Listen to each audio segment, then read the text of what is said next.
ओम शांति। आज का बहुत सुंदर विषय है। सचमुच कई भाई बहनों के प्रश्न आते हैं हमारे पास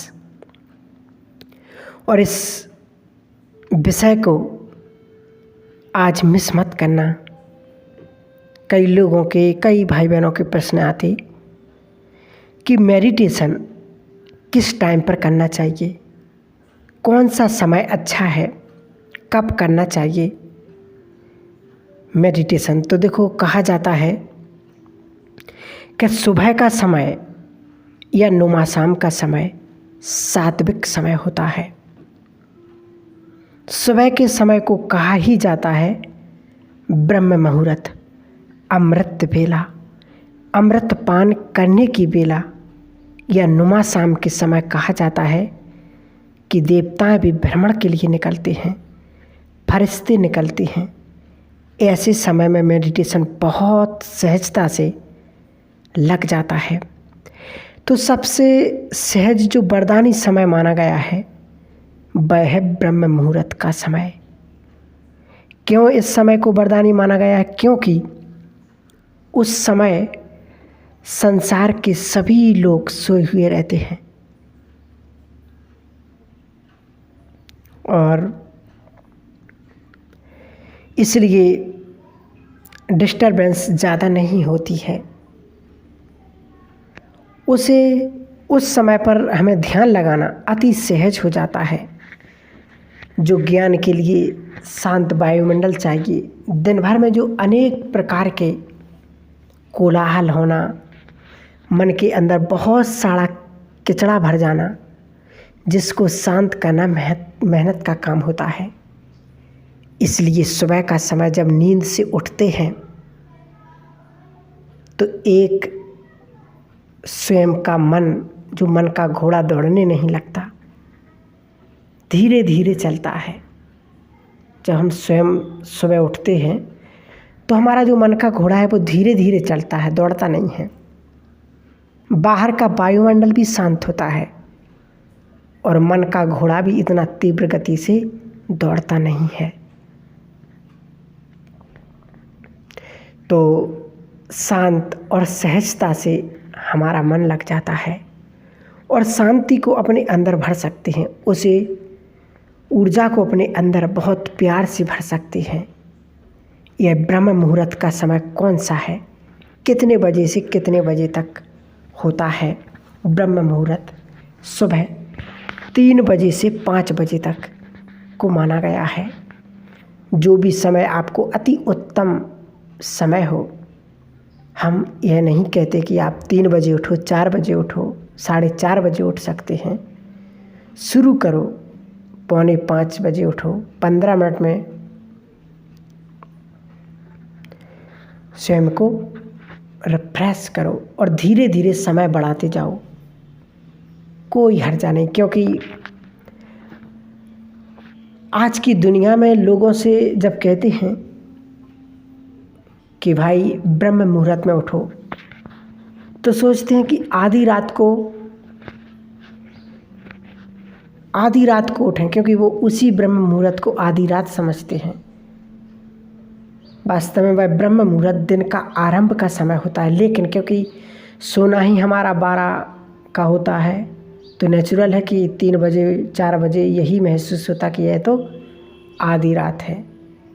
कहाँ उठें? क्योंकि उस समय निशाचर, अशुद्ध आत्मा सब शांत हो जाती हैं और उस समय वायुमंडल बहुत सात्विक होता है। इसलिए यह समय बहुत उत्तम माना जाता है। दूसरी बात, कहा जाता है, पहले जब बचपन में सुना था, early to bed early to rise smooth health wealth voice, यानी जल्दी सोना जल्दी उठना मनुष्य के विवेक को बहुत तेज करता है। जो भी सुबह उठने वाले लोग होते हैं और सुबह के समय जब ध्यान मग्न होते हैं, अपने मन को लगाते हैं, तो उसकी विवेक शक्ति बहुत स्वच्छ हो जाती है, बहुत तेज हो जाती है। समय सूचकता के उसके अंदर आ जाता है। समय पर निर्णय करना उसके अंदर एक कला विकसित हो जाती है। इसलिए समय को उत्तम माना गया है। दूसरा, समय को उत्तम इसलिए माना जाता है क्योंकि जैसे सूर्यास्त होता है और अंधेरा आने लगता है।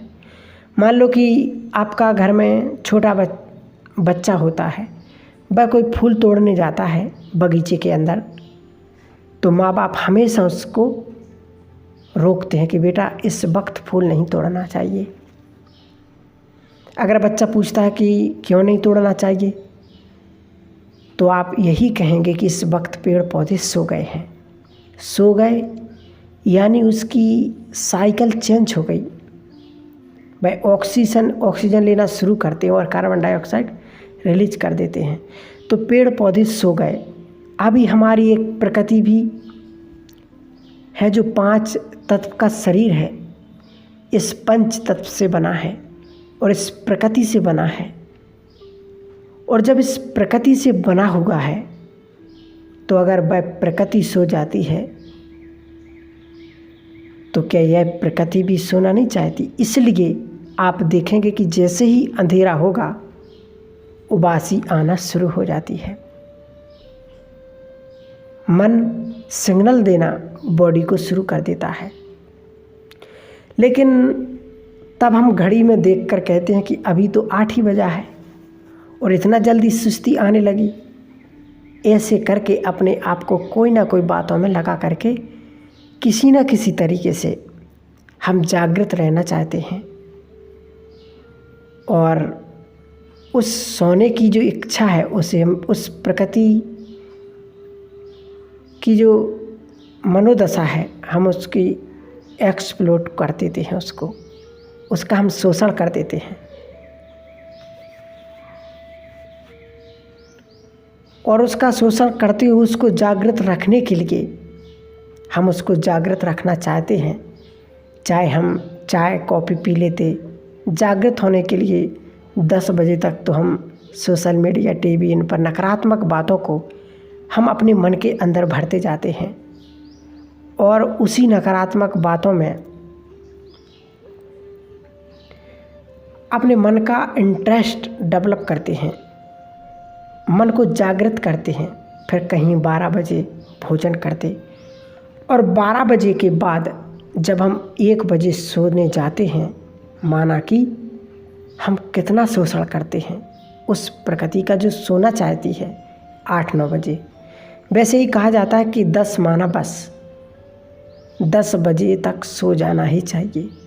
10 से 12 के बीच में नींद की हमारी जो साइकिल एक कंप्लीट हो जाती है और इस तरह से 6 घंटा हम 4 बजे तक आराम से सो सकते हैं। और सुबह जब हम ब्रह्म मुहूर्त में उठते हैं तो कहा जाता है कि प्रकृति पुनः जागती है। जागती का मतलब है कि वह कार्बन डाइऑक्साइड खींचना चाहती है और उस समय का जो ऑक्सीजन होता है ब्रह्म मुहूर्त का वह अमृत के बराबर होता है। जैसे अमृत पान करना, और इसलिए आप थोड़ा सा व्यायाम प्राणायाम जरूर कीजिए, उस ऑक्सीजन को अपने अंदर दीजिए। सुबह सुबह का समय जो फ्रेश ऑक्सीजन होता है इतना अमृत के बराबर होता है कि हमारे ब्रेन को इस तरह से विकसित करता है कि उसकी मेमोरी पावर बहुत बढ़ जाती है। इसलिए पहले के ज़माने में लोग सुबह सुबह उठते थे और उस समय में जैसे स्टूडेंट भी पढ़ाई करते हैं तो उनका दिमाग भी बहुत तेज हो जाता है, मेमोरी पावर बहुत ज़्यादा होती है। जो पढ़ते थे वह याद हो जाता है। लेकिन आज जब दिनचर्या ही उल्टी हो गई, सुबह अक्सर लोग सोते हैं और रात को पढ़ना शुरू करते हैं, प्रयत्न करते हैं पढ़ने का, लेकिन वह रात भर पढ़ने के बाद भी जब निशाचर चारों तरफ है, अशुद्ध वाइब्रेशन है, तो वह अशुद्ध वाइब्रेशन हमारी मेमोरी पावर को ही विशुद्ध कर देते हैं। इसलिए आई टू बेड और रेडी टू राइट, सुबह सुबह उठ करके थोड़ा सा प्राणायाम करके ऑक्सीजन का पानी पीजिए माना कि ऑक्सीजन को अपने अंदर ग्रहण कीजिए। साथ ही साथ यह भी माना गया है कि उस समय व्यक्ति जितना अपने भाग्य की रेखा लंबी करना चाहता है कर सकता है, क्योंकि कहा जाता है कि भाग्य विधाता ब्रह्म मुहूर्त में ही भाग्य बांटने का काम करता है।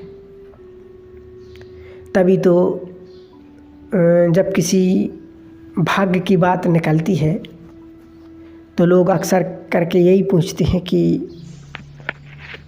भाई जब भगवान भाग्य बांटने के लिए निकला था तो तब क्या तुम सो रहे थे? क्योंकि इस वक्त भी नींद भी बहुत अच्छी आती है। 3 से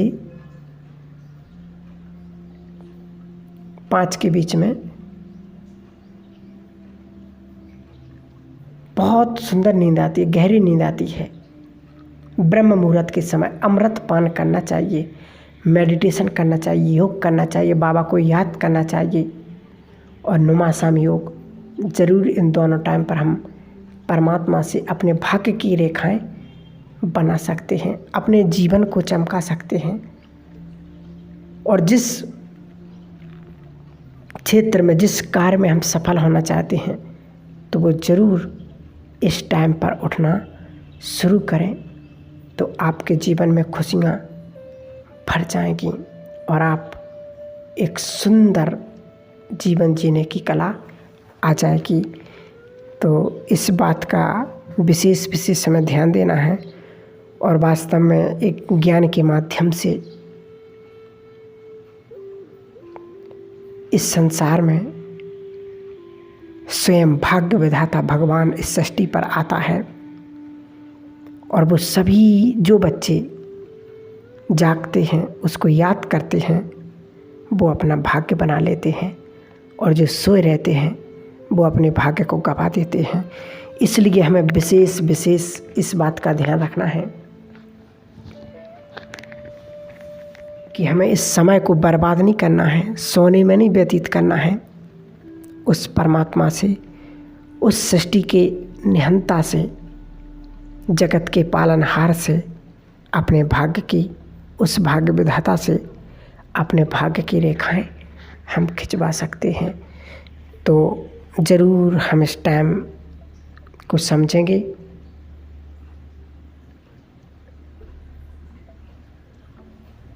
ठीक है। ओम शांति, ओम शांति।